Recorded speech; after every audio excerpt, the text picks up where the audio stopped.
Texas was hit with a devastating drought that extended until 1957. Rainfall decreased 30 to 50%. The Development Board was created in 1957, and the state began a period of building a diverse system of water conservation plans. This included increasing access to groundwater and created lakes by damming rivers. Cut. Alvada, can you give me some water? No. Oh, my throat. Hey, is it my turn now? On Friday, November 22nd, 1963, in Dallas, Texas, at 12:30 p.m. Central Standard Time, Lee Harvey Oswald, an alienated loner, assassinated President John F. Kennedy. The Texas governor, John B. Connally, was also shot but survived. The episode caused a national outrage focused on right-wing elements in Dallas that had long been hostile to Kennedy. For a half-century and more, the people of Dallas still struggle with being branded as having some responsibility.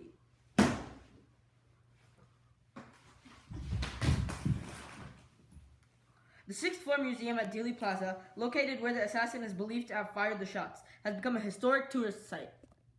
During World War II, the main universities like the University of Texas and Texas A&M University gained a new national role. The wartime financing of university research, curricular change, campus trainee programs, and post-war veteran enrollments changed the tenor and allowed Texas schools to gain national stature.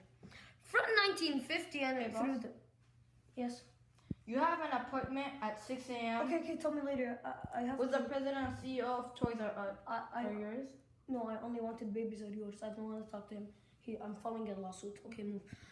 As I was saying, Texas modernized and dramatically expanded its system of higher education. Under the leadership of Governor Connally, the state produced a long-range plan for higher education, a more rational distribution of resources, and a central state apparatus and that manage state institutions with greater efficiency. Because of these changes, Texas universities received federal funds for research and development during the John F. Kennedy and Lyndon B. Johnson administrations. Beginning around the mid-20th century, Texas began to transform from a rural and agricultural state to one that was urban and industrialized. The state's population grew quickly during this period, with large levels of migration from outside the state. As a part of the Sun Belt, Texas experienced strong economic growth, particularly during the 1970s and early 1980s. Texas' economy diversified, lessening its reliance on the petroleum industry. By 1990, Hispanics overtook blacks to become a larger minority group in the state. Prior to the mid-20th century, Texas was essentially a one-party state. The Democratic primary was viewed as the real election. The Democratic Party had conservative and liberal factions, which became more pronounced after the New Deal. Additionally, several factions of the party briefly split during the 1930s and 40s. The state's conservative white voters began to support Republican presidential candidates by the mid-20th century.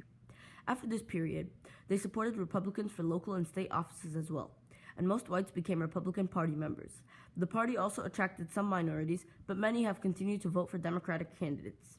The shift to the Republican Party is much attributed to the fact that the Democratic Party became increasingly liberal during the 20th century, and thus increasingly out of touch with the average Texas voter.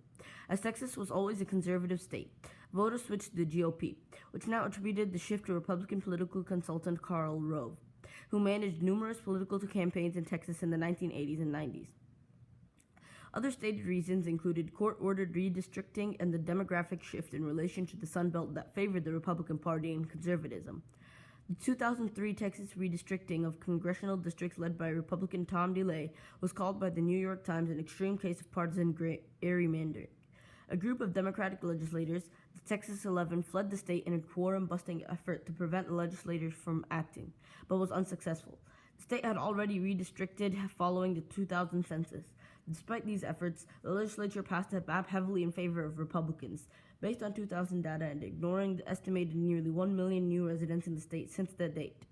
Career attorneys and analysts at the Department of Justice objected to the redistricting plan as diluting the votes of African American and Hispanic voters, but political appointees overrode them and approved it. Legal challenges to the redistricting reached the National Supreme Court, in the case League of United Latin American Citizens versus Perry, 2006. But the court ruled in favor of the state and Republicans. In the 2014 Texas elections, the Tea Party movement made large gains, with numerous Tea Party favorites being elected into office, including Dan Patrick as Lieutenant Governor, Ken Paxton as Attorney General, in addition to numerous other candidates, including conservative Republican Greg Abbott as governor.